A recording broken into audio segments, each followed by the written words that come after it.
లేకపోతే ఈ రాష్ట్రం అధోగతి పాలవుతుంది. ఒక జ్యోతులను ఎవరో నెగ్గడమే కాదు,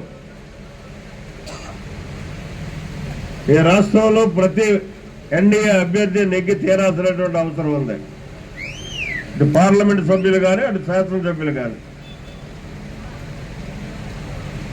నెగ్గాలనుకుంటే కార్యకర్తలుగా మీలో క్రమశిక్షణ కావాలి, పట్టుదల కావాలి. ఒక్కసారి దయించి గ్రహించండి. నేను ఇంత నిర్మోహటంగా మాట్లాడుతున్నట్టు మాత్రం అన్యత భావించొద్దు. ఎందుకంటే ఎన్నికలు చాలా దగ్గర పడుతున్నాయి. నా చుట్టూ మీరు పరిభ్రమించడం కాదు, ప్రజల చుట్టూ పరిభ్రమించాలి మీరు ఇవాళ నుంచి. అప్పుడే ఈ ఎన్నికల్లో మనం విజయం సాధించగలుగుతాం. సోదరులారా, వేదిక మీద ఉన్నటువంటి అతిరథ మహారథులందరికీ ప్రత్యేకమైనటువంటి నమస్కారాలు పెట్టుకుంటూ, అలాగే వేదిక ముందున్నటువంటి కార్యకర్తలకి నాయకులకి నా హృదయపూర్వకమైనటువంటి ధన్యవాదాలు తెలియజేసుకుంటున్నాం. ఈరోజు జగ్గంపేట నియోజకవర్గంలో ఒక దశ దిశ నిర్దేశించేటటువంటి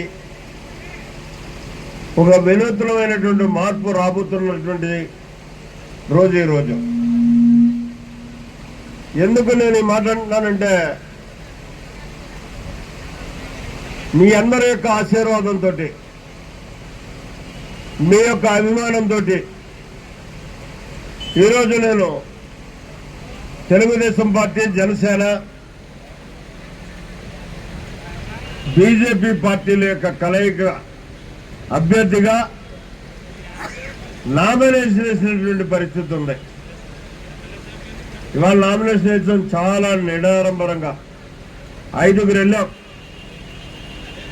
ఎందుకంటే ఎన్నికల నిబంధనలకు అనుగుణంగానే మనం నడుద్దాం అనేటటువంటి ఆలోచనతో మీ అందరిలోనే కూడా ఉండొచ్చు. ఏంటి ఇంత నిడారంభరంగా మనం ఉండగా అడవుడు చేయకుండా, కేకలేసుకోకుండా, తొక్కుకోకుండా, చూసుకోకుండా. మా వాడైతే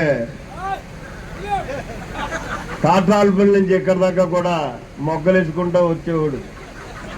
నామినేషన్ పత్రాలు రండిరా బాబు, తమ్ముళ్ళు కూర్చోండి, ఇలాగొచ్చి దానికి నాంది.